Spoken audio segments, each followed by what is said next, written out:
नमस्कार साथियों, मेरा नाम राजेश चौरसिया है और ग्वालियर से बिलोंग करता हूँ। आज से करीब 4.5 साल पहले ये बिजनेस मिला मुझे। जब ये बिजनेस मिला था तो मेरे पास एक ढंग की मोटरसाइकिल नहीं थी, उसका हॉर्न छोड़ के सब बजता था, राइट। और इस बिजनेस में आया, एक नई गाड़ी मैंने पल्सर खरीदी और आजकल मेरे पास में 10.5 लाख की कार है। और कभी सोचते नहीं थे कि हवाई जहाज भी उड़ेंगे। मतलब हवाई जहाज जब घर से निकलता था ना, जैसे हवाई लगाते थे, हवाई जहाज आया, हवाई जहाज आया, देखो हमें लगता था हवाई जहाज ऐसा छत से देखने का ही होता है। पर धन्यवाद देना चाहूंगा इस बिजनेस का। इस बिजनेस के माध्यम से कई सारी यात्राएं हवाई जहाज से भी कर चुके हैं। कुल मिला के जिंदगी है ना, बहुत शानदार हो चुकी है। अब आप ये बताइए, आप में से कितने लोग ऐसा जीवन चाहते हैं? बहुत सारे हाथ उठे हैं।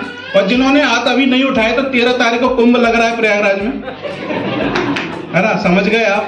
तो एक बात मेरे को शुरू से समझ में आती थी कि अगर आपको ज्यादा पैसा कमाना है तो आपको बिजनेस करना पड़ेगा, और आपको जीवन सिर्फ चलाना है तो नौकरी करते रहिए, क्योंकि पेट तो मतलब नौकरी से भी भर जाएगा। पर हमारे सीनियर ने समझाया था कि पेट तो ना जानवर भी भर लेते हैं, चिड़िया भी अपने बच्चों का पेट भर देती है, ऐसे नो।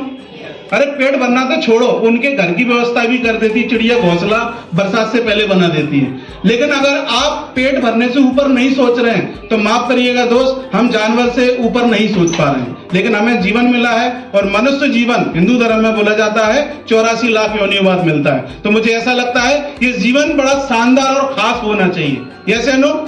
और इस खास होने के लिए आपको बिजनेस करना पड़ेगा। लेकिन बिजनेस की मुश्किल ये है, हम बिजनेस करें तो करें क्या? कोई भी बिजनेस आप शुरू करेंगे तो बहुत बड़ा इन्वेस्टमेंट लगता है, और उस बिजनेस को करने का आपके पास में ज्ञान होना चाहिए, और आपके पास में रिस्क टेकिंग एबिलिटी होना चाहिए। और तीनों चीज ना होने के कारण हम नौकरी पकड़ लेते हैं, मतलब हम एक साधारण जीवन जीने को स्वीकार कर लेते हैं। मगर ये बिजनेस में तीनों चीजों की आवश्यकता नहीं है। यही आपको आज जानने को मिलेगा। हमारे सीनियर यहाँ पर हैं, चूंकि समय का लिमिटेशन है, तो आज मैं इतना ही बोलूंगा। धन्यवाद, थैंक यू।